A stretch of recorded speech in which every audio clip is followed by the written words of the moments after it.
Hey, everybody. Welcome to this episode of Think Business Exclusives, Getting to the Soul of Business.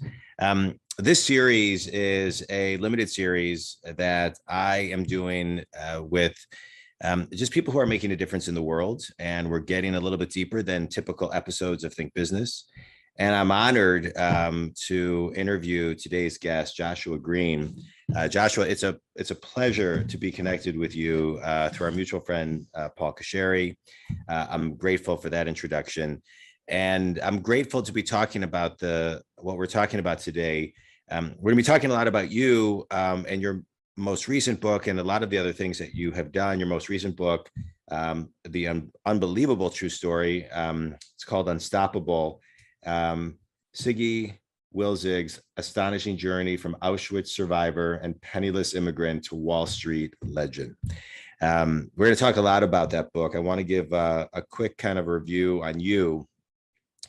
You're a popular lecturer on Holocaust history and an author whose biographies have sold more than 500,000 copies worldwide. We'll get into a lot of other elements of you. But I'm really drawn to ask the question on how does someone become drawn to write about the Holocaust and the people in the Holocaust, because that is not easy writing. I would imagine it's not easy research. And what in your soul attracts you to that period of life? Right. Yeah, you're asking a lot on a first date. So come on. There's different levels of answering that question. The first level is that I was teaching philosophy in yoga studios for many years. That's my background, is the devotional culture of India called Bhakti, the devotional yoga tradition. And people would come up to me and say, you're such a spiritual guy. How do you reconcile your purposeful vision of the universe with what happened in Europe 70, 75 years ago? How do you do that? And I didn't have a very good answer. My grandmother was one of two who survived in her family of about 20 from Poland. But it wasn't part of my upbringing. I didn't think about it that much. We didn't talk about it ever. So I didn't really have an answer to that question. And my wife's late father, Alan Fortunoff, endowed the Yale University Holocaust Video Archive. And he asked me back in the late 90s if I'd help them with some work they needed. I had a background in film. And that kind of got me started.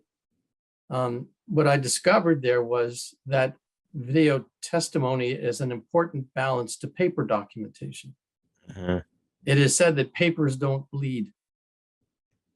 The video testimony of survivors is the most effective, the most powerful way of bringing those of us who were not there inside the experience of those who were, and it can be transformative.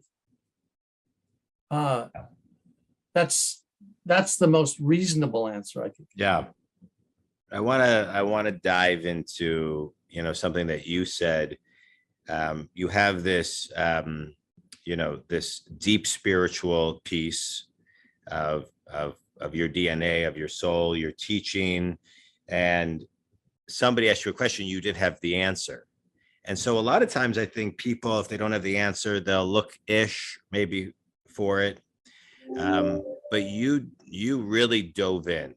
And so what was it about not having the answer to these questions, right? Because you could have easily said, I don't know, you know what, maybe do some research and let me know. Right. Give me a Right. call when you figure this Right. one Give me a out. call when you figure it out, because I'll say, I think most of the people who listen know that I am Jewish. I do have family that were Holocaust survivors. So this is very near and dear to my heart. And but I am curious, what drove you even, on a deeper level, to continually chisel away at Mhm, this mhm. answer. Yeah. My good fortune was to have been raised by a mother who was a very progressive thinker, someone who was, you might say, liberated before that was chic, and who really wanted me to have a good education. So she sent me to an ethical culture school here in New York in the Bronx. There's a school called Fieldston. Ethical culture, you might describe as a non-theistic religion. It's a belief in humanity. It's a belief in the potential for humans to reach higher stages of evolution in thinking and compassion and behavior in the world. And yet the history of the world is really quite different. The history of the world is not a history of compassion. And in particular, Holocaust is a failure of the human condition. And because I had always been encouraged to think big and to dig deep, it puzzled me. I didn't know Yeah. what to make of that. And I think in some indirect way, it might have led to me at the age of 19 moving into a Hindu ashram and living 13 years in a kind of monastic environment, which really set me on a course for the rest of my life. Yeah. In fact, George Harrison and I studied with the same yoga teacher, and I wrote a biography of George as a thank you for his encouragement. And that was Yeah. a big part of my early life. I want to talk about that George Harrison piece that you wrote, but I want to dive into, before we go there, and your 13-year journey. Tell me about your mom. Hmm. But I'd like you to touch on is, we all have, I think, my mom was not only a great friend and a mother, but a huge mentor, and moms are just different than dads. They plant different seeds. And so, tell me about your mom and the influence she had then and the influence she had in hindsight. Yeah. She died last October, a year ago, I'm sorry. this month. Thank you. She was 95 and did not have one regret in her body. She was thrilled with her life. And when she passed away, I had arranged, it was just the two of us. I was at her apartment when she passed away. And there was a recording of nature sounds, birds and a kind of babbling brook and gentle rainfall. On another CD player, I had mantras, Sanskrit mantras, chants going. And around her neck, I put wooden, a mala, a tulsi mala, sacred beads, and sprinkled some Ganges water on her head. And she left like the yogis. She had decided it didn't make sense to just live inside a machine that kept breaking down all the time. So we met with a hospice care person who said, the only legal way you could do this is called VSED. What is that? Voluntary stopping of eating and drinking. As soon as she heard that, her eyes got big. That was it. That meeting with that hospice person was on Monday, and she was gone on Sunday. She stopped eating and drinking and went into what I can only describe as a kind of samadhi state. Yeah. It was a beautiful thing to see. That sounds beautiful. It sounds so sacred. Yeah. Yes, it was. Yeah. It was in India, they would call it an auspicious passage. That's beautiful. So how does a Jewish kid from the Bronx end up with such intense, in-depth spiritualness like you have? Where did that begin? Well, I mean, if I were going to be cute about it, I'd say many lives back. Hmm. Well, Um, I'm a big believer in that. So, I mean, yeah. if you want to, is there is that real Do or I believe that? Sure, I believe that. yeah? Yeah, I mean, there's a verse in the Bhagavad Gita that says, uh, "Those who pursue their yogic practice, their spiritual discipline, to a particular point in one lifetime, but who don't complete that course for whatever reason, it stops up, they're detoured, they become disenchanted, whatever reason. In their next birth, they pick up, if you make a 50% progress on your path this life, and your next life, you'll start at 51%. It's never lost. And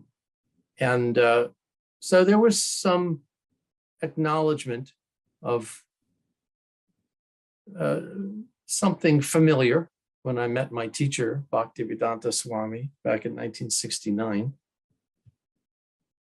We're not, directly addressing your questions either about business or the Holocaust, but it is the background to the answers to those questions. Yeah. So I don't mind describing this for you. Yeah. So describe that for me. Take me back to 1969. To me, the answers, we get to the answers, but it's the backstory of that shapes the answers. So that's what I love. Now you're talking like a good screenwriter. Yeah. And so take me back to 1969, right? So I am a believer of past lives, a book that changed my perspective on all of that and rocked my world. I'm 49 right now. I'll be 50 next year. So I think I read it 25, 26, 27 years ago. It was Brian Weiss's Many Lives, Many Masters. That was and then Talking to Heaven, I read after that by James Van Praagh. And it began a journey for me to understand past lives, Mm-hmm. right? Mm-hmm. And what we bring into this lifetime from past lives. Mm-hmm. And so that has been a continual journey for me. So now take me back to your 1969, right? You come into this world, right? Things feel familiar. And now 1969 comes and the seed has been replanted. Take me there. Take me from there. Well, I was studying literature at the Sorbonne in Paris. And on the Christmas break in 69, I went to London, the holiday break. Someone had said, why don't you go visit the Krishna ashram? There's a beautiful temple. So I did. It was off Oxford Street, beautiful building with a lovely altar and deities of Radha and Krishna. I mean, it was exquisite. And they were serving a vegetarian lunch, so I sat down. They asked me about myself. It was a group of maybe 12 or 15 young men and women in robes and face, traditional tilak face marking. And I said, I'm a student in Paris. And I play organ in a student band. As soon as I said that, their eyes got big. I said, whoa, come with us. So we scurry up the stairs. They throw me into their Volkswagen minibus, which was the most dangerous vehicle that's ever been allowed on the streets. And we start rocking and rolling down Oxford Street. And I say, where are we going? They say, you'll see. We show up, they open the van door, and there's an elegant street. I look at a street sign, it says Savile Row. And we're looking at a door with a number 3 on it. Anyone from my era, the post-war baby era, knew that 3 Savile Row was Beatles headquarters. I'm thinking, okay, what's going on here? We walk in the door, go downstairs, and it's the Apple Studios recording room. And there's George Harrison standing there. And they talk to him a little bit, and he walks over and says, so I understand you play organ. So he hands me a harmonium with this little Indian hand-pumped keyboard instrument. And he says, just play along. They were recording an album of Indian devotional music. So I'm sitting away, picking up on the melody and jamming on this harmonium. I'm thinking to myself, okay, if I stay with these people, I get God and the Beatles. So, Not okay, bad. yeah, I'm in. And I ended up staying in ashrams for 13 years and then came back. I was 32. I lost that whole decade. Whatever happened in the 70s, Bruce Springsteen, I have no idea. Came back and went looking for work and found work in a children's film studio. So I got my feet into the film business, doing documentary films, working with children's picture books and making animated films for them. I love that. Then segued into documentaries when I married, and as I mentioned, my father-in-law introduced me to the Yale Holocaust Video Archive, and then started writing biographies of survivors. So that's kind of a bit of the linear trajectory. Yeah.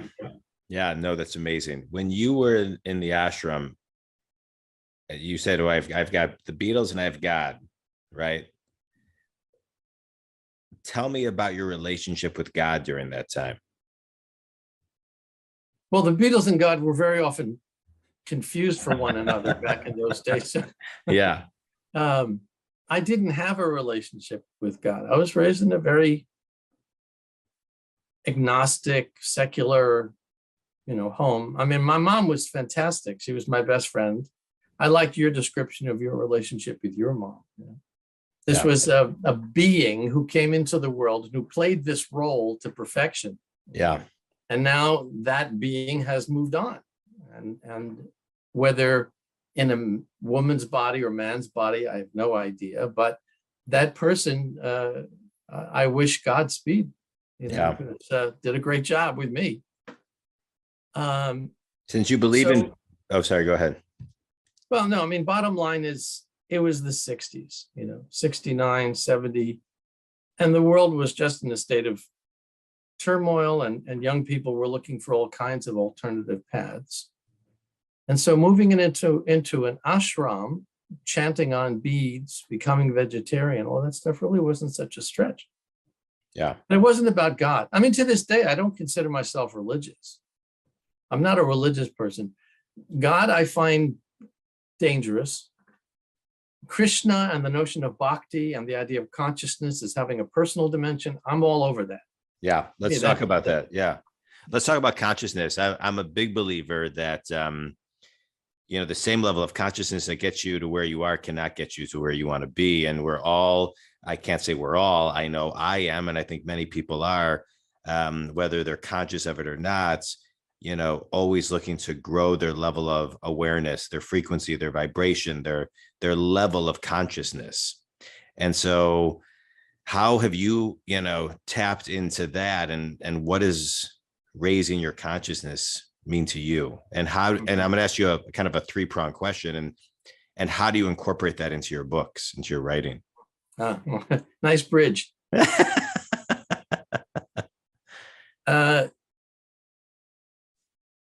Growing up as an only child of a single mother had advantages and it had disadvantages. And there was a certain insecurity about myself. There was no positive male role model. And so, I grew up with certain uncertainties about myself. I wasn't quite sure what my worth was or my direction. And that was very good because it meant I was open-minded.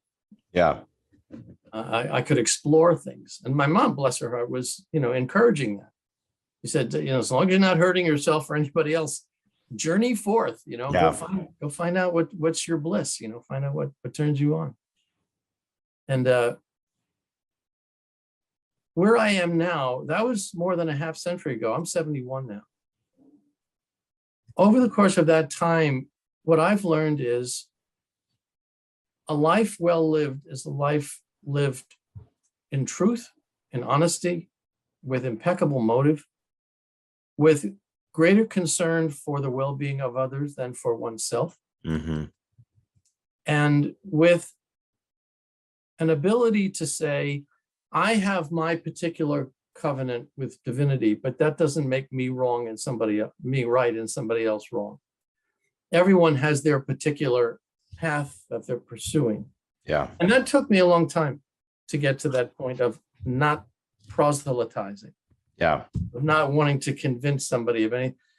This is something that comes up in discussion with my brother all the time. My brother, Brian Greene, is a very well-known physicist. And I'm mesmerized by his work. He's written a number of best-selling books on string theory and the future of the universe and so on. Wonderful, wonderful speaker, wonderful writer. And when I look up at the night sky, what I see has been enhanced by his work. It's amazing.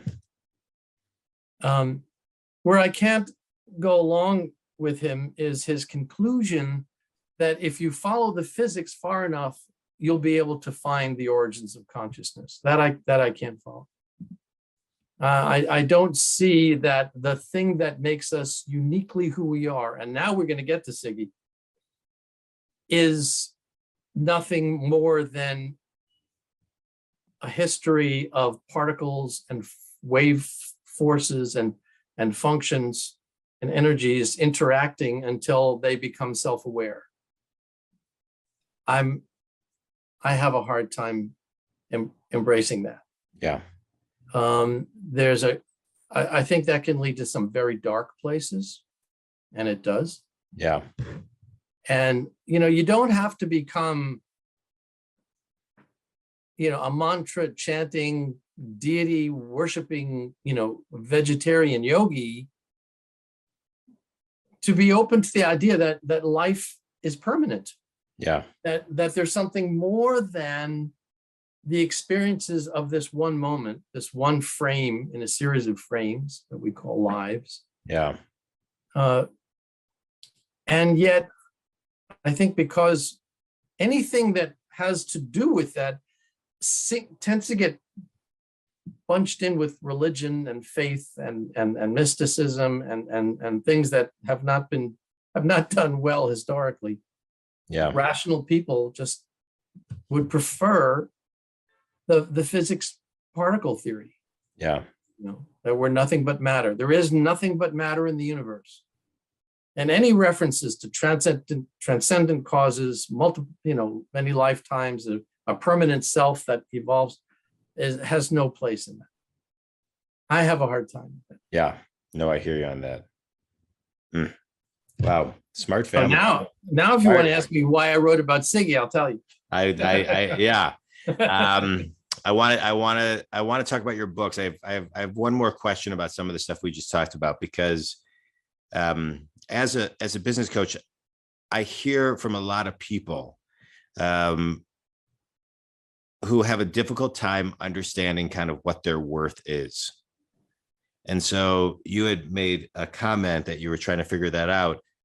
What was that path like, and when did you figure it out?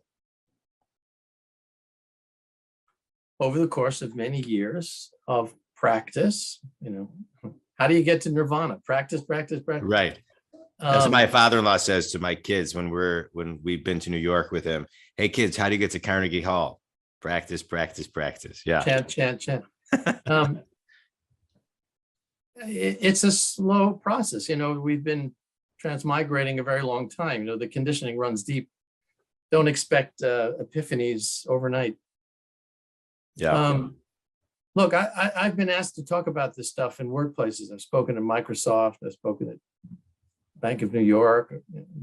I taught at the Zarb School of Business at Hofstra. Meditation as a tool of enlightened business practice.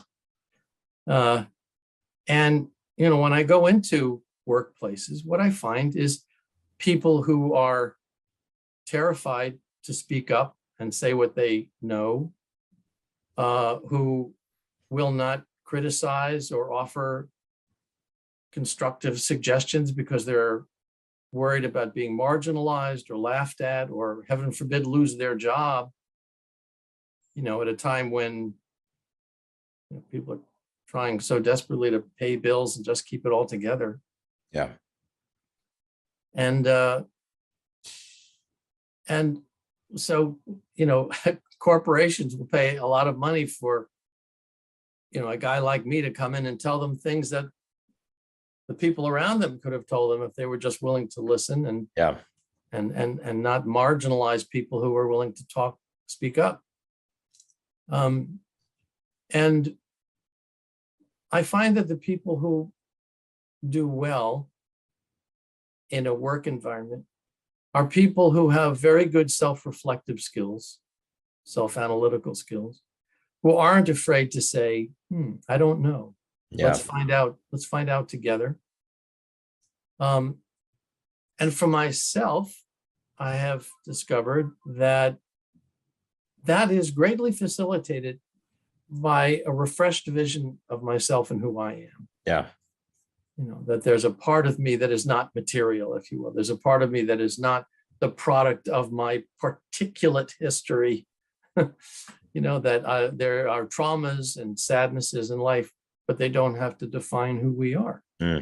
So well said. Easy, sometimes hard in the living each day until you get there, but so well said. Yeah. Yeah. All right, let's talk about your books. You've written a ton of them. We're gonna talk about Unstoppable right now, your latest book, but you've written many books for children, entertainment, nonfiction.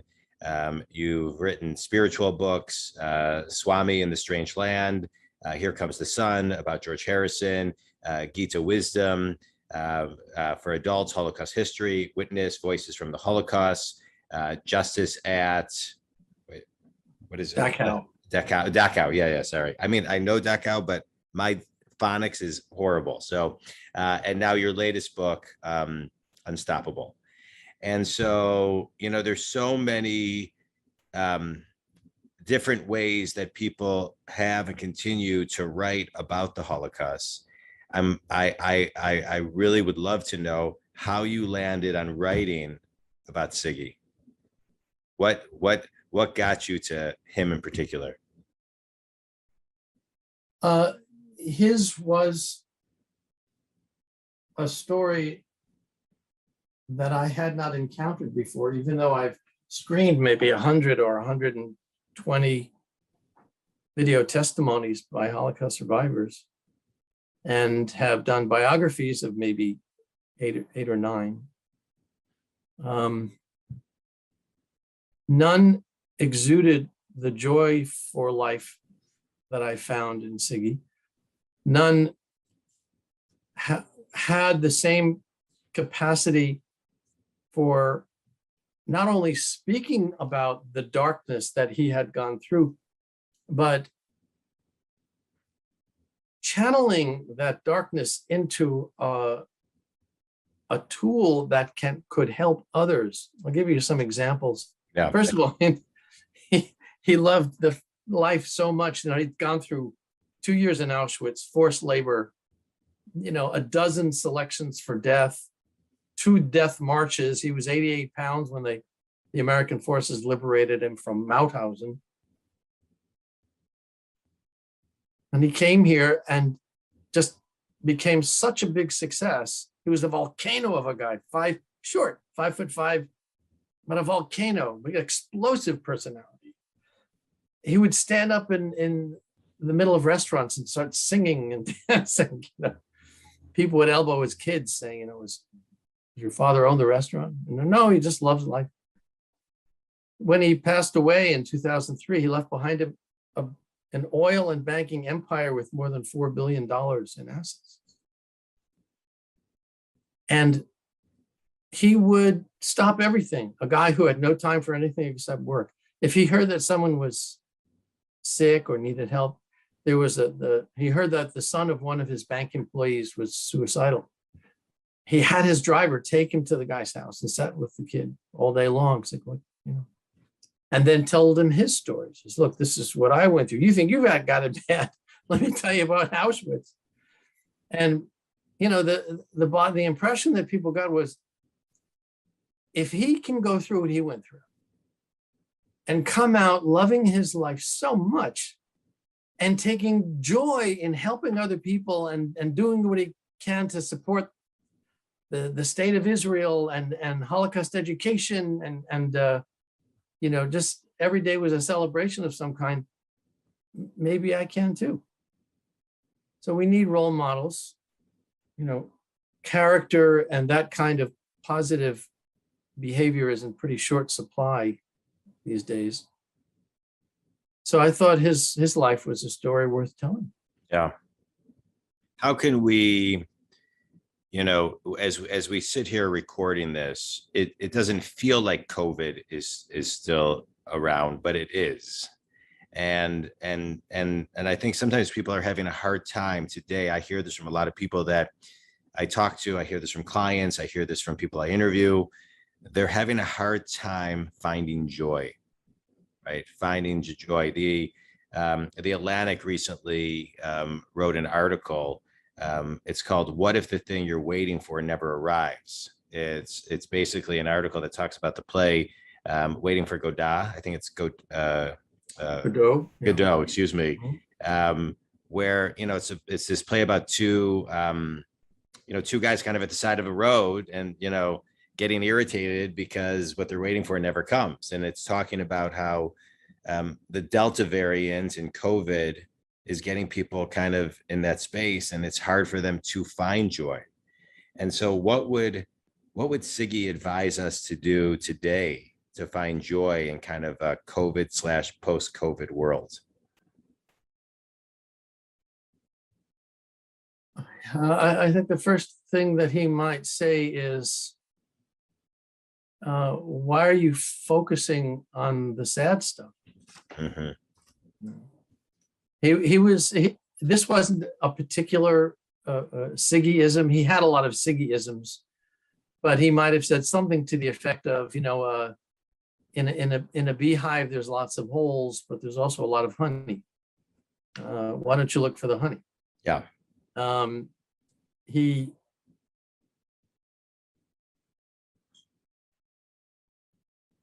wanted people to understand that you're under no compulsion to give in to the sadness. That if you'll just lift your head up off the ground, you're going to see sky up there. He tells a story after he was liberated from the camps, as a gesture of thanks to the American Liberation Forces, he joined the U.S. Counterintelligence Corps. Now, that was the group that Simon Wiesenthal was a part of that went hunting for Nazis who had fled the camps and were hiding out in villages and forests and so on. And his job for the CIC took him on his first plane ride. And Siggy describes getting on the plane. He was, 20 years old. And it was a rainy, cloudy, dreary day, a miserable day. The plane took off and climbed, pierced through the cloud bank into the brightest sky you could ever imagine. It was a beautiful, bright blue sky and a shining sun. And Siggy said, in the camps, people were so horrified by what they had to see. They often wondered, is there even a God? Maybe if there was a God, he left. He's not interested in us anymore. Siggy said, when that plane broke through those clouds and I saw that bright, beautiful sun, my faith was confirmed. He said, it was the Almighty speaking to me. And he was saying, don't despair. Sometimes a dark cloud, like Hitler, comes between us, but I'm still here. I am still here. You might tell that story to that sad person you're talking about. That's powerful. He seemed to have such a positive mindset and outlook on things. And I think, it's kind of like there's three types of people in the world. There's people that they think everything happens, to them, which is kind of that victim mentality, for them, which is very ego, and then through them, which is more kind of, universal, right? Surrendering to, the energies of the universe. It sounds like he was able to not be a victim, from what I'm hearing from you, that he could really kind of compartmentalize that piece of his life. And now he was, to put it in your words, unstoppable. And so how was he able to stay so joyful? And how did he get back to center when he wasn't? Okay, well, if you just read the story in terms of its basic plot line, it's a success story. It's a hero story. It's a David and Goliath epic story. You've got this little guy, comes out of the worst time in history, bulldozes his way to the top of the mountain, and becomes this fabulous success in banking and oil and gas. It's happy story, right? Along with that, simultaneously, there's this subterranean narrative, which is the death story. It's the story of what he came out of. Siggy never shed his nightmares. He had nightmares all his life. Some of them were about what he'd been through, what he'd seen. Some of them were the mind brewing its own poisonous concoctions. He would dream of his own children, seeing his children walking into the crematorium fires. So that never went away. What he managed to do in the Sanskrit terminology, we call pratipaksha bhavana. Means taking something and turning it around. So there's a sadness, turn that around and it becomes an energy, like you're saying, through me. Yeah. An energy that he would channel in a way. So it wasn't that the nightmares lost their horror, but after a while he knew what they were. Mm-hmm. I think the mistake that some people make, I know from teaching in yoga studios, people who take yoga a lot of them make this mistake. They think yoga is a cure-all, that somehow I'm going to do this and my life's going to go away. It's all going to go away. The journey is not running away. The journey is going deeper inside the experiences of your life with the training, the background that will allow you to confront those challenges more effectively. Yeah. That's enlightenment. That's the journey.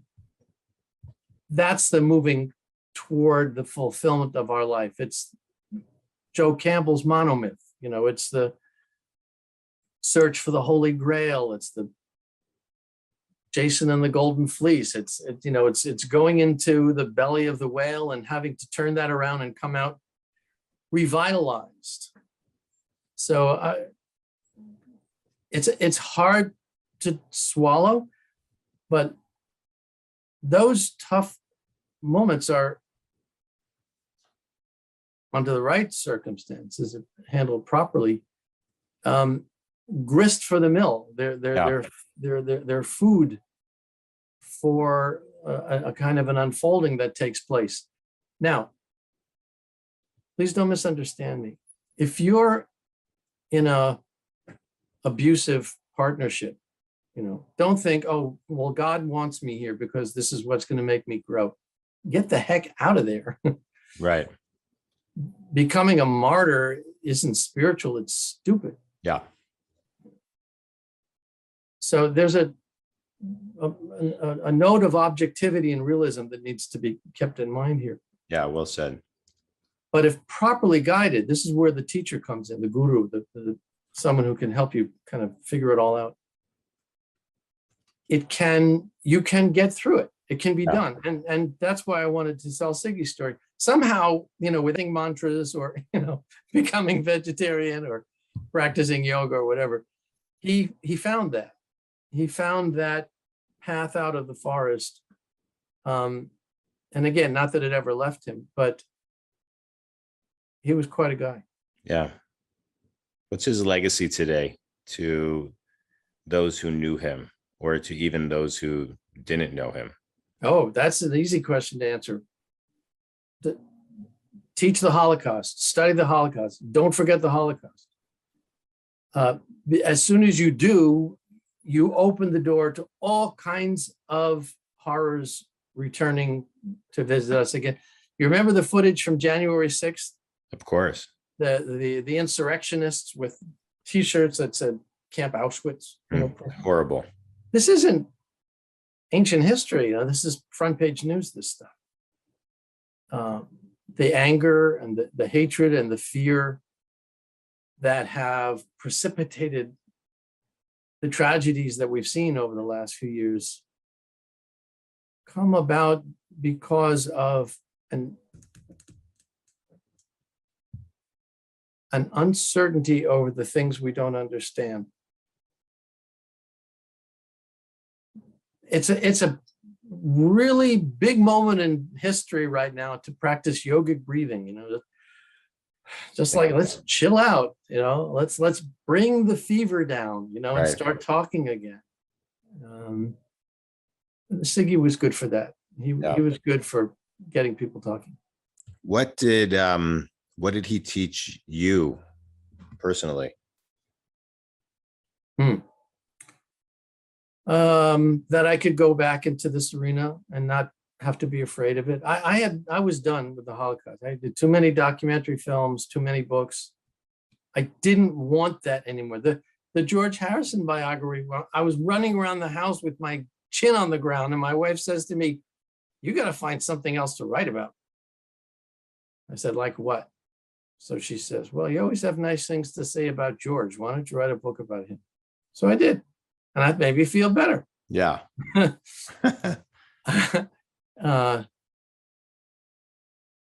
What I discovered was that it was possible to go back into this arena and not die.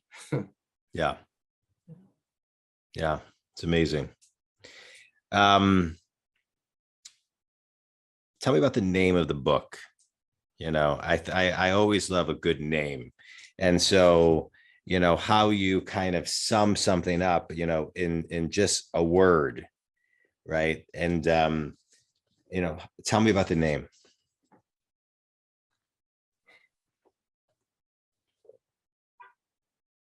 One of my inspirations in life is a bhakti poet, a devotional poet from the 1600s.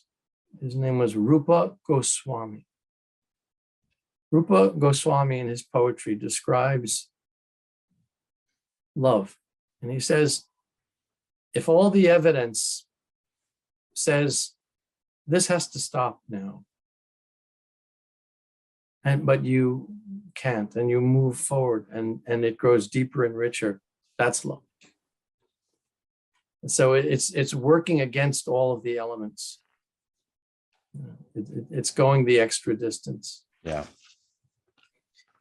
Tell me, this book got you back into the arena, but when you finished chapter 26, and you wrote your last word and you sent the manuscript, the transcript to the editor, the publisher, etc. What was it like finishing this piece of art?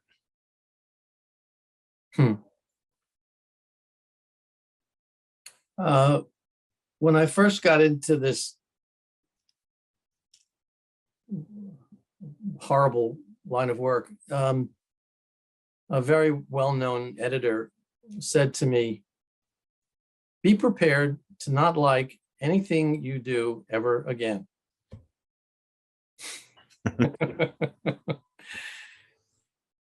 I think an honest artist, or anyone working in any particular creative capacity,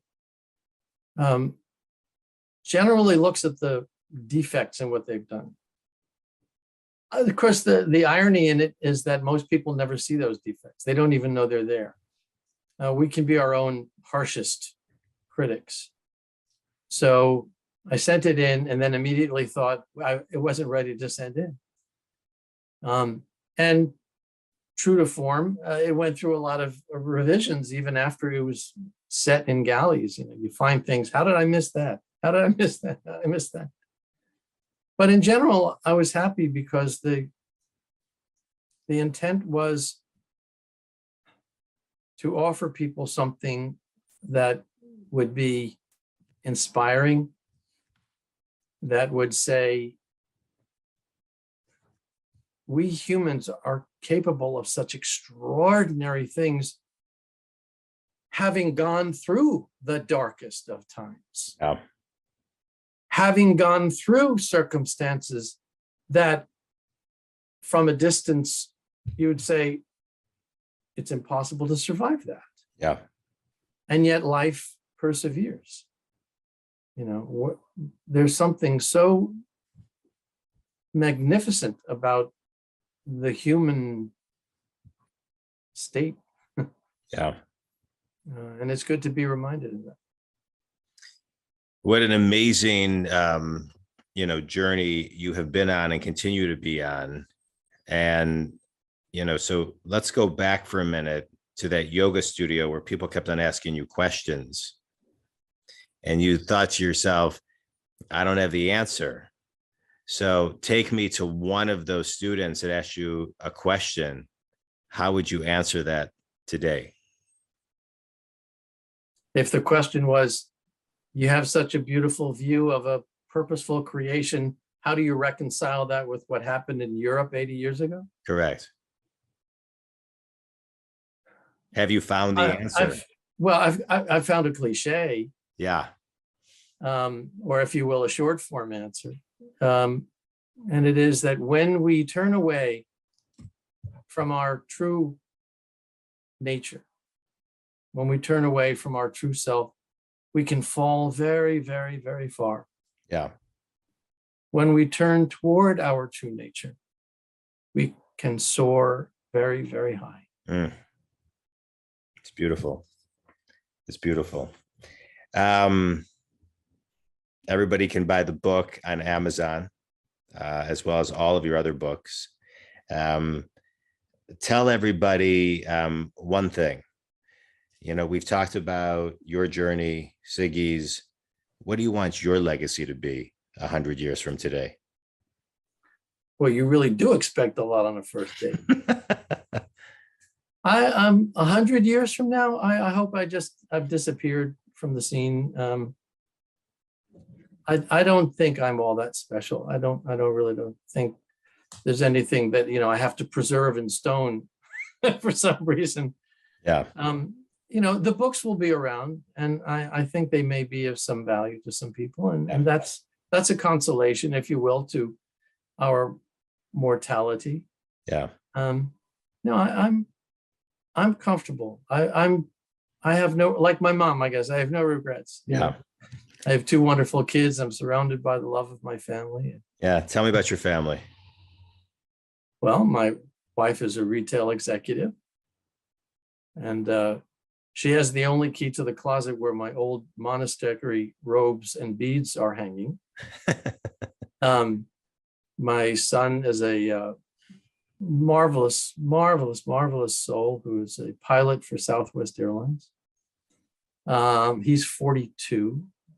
Our daughter is 31. She is finishing a PhD in philosophy. Where she got that idea from, I have no idea.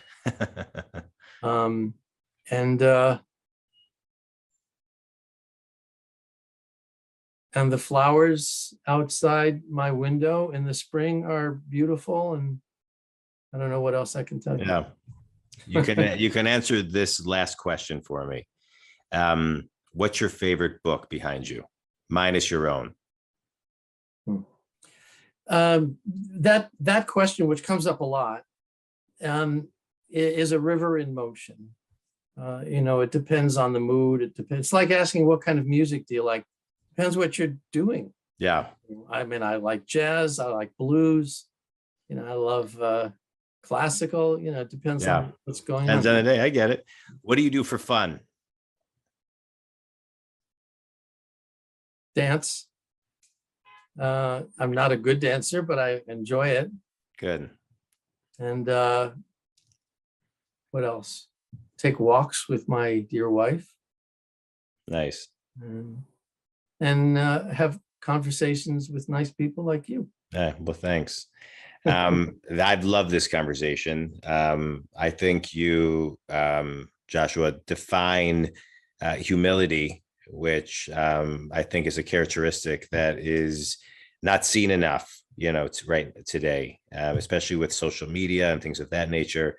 And I appreciate you sharing your journey, and I appreciate you doing soulful work, because this work is tough work, to dive into the arena and dive into the stories, and dive into the heartache and the horror, and somehow find the sunshine in it, so people can never forget, and also find empowerment in it. To me, it is absolutely spectacular. I am very grateful and appreciative for meeting you, for you taking time to talk to me and my Think Business community. And I think, I would end this talk, many, many, many years ago. I've always evolved my career based on fulfillment. And I was at a point in my life where I needed to start my own business. And I was really, really nervous to do it, the business that I have now. And so my business coach at the time, who was just an amazing human being, he passed away a few years ago. He introduced me to an attorney, and I went to just go talk to this attorney as a mentor, not any legal type stuff. And as I was leaving, I thanked him for his time, and he was, and as I was leaving, I can visualize myself like going to the door, and he said, "Hey, John, I have one more thing to tell you. If you do nothing, you'll regret it for the rest of your life." And so in that moment was the moment I made my decision, because I never wanted to look back with regret. So the energy of your mom is that such sage advice to be able to, I think people have a very difficult time making decisions in life. And so to make a decision where you can maybe fast forward and then look at your life in hindsight, to make decisions and move with no regrets, is a beautiful gift. She gave everybody that resonated from her and from you, and reinforces it for me. So what's her name? Adele. Thank you, Adele. And thank you, Joshua. I appreciate your time. And to the Think community, if you go to Joshua M. Greene, JOSHUAMGREENE.info, you can see all of Joshua's books, all of his films, everything. We'll also have everything in the show notes. And thank you so much. I'm very grateful. Thank you.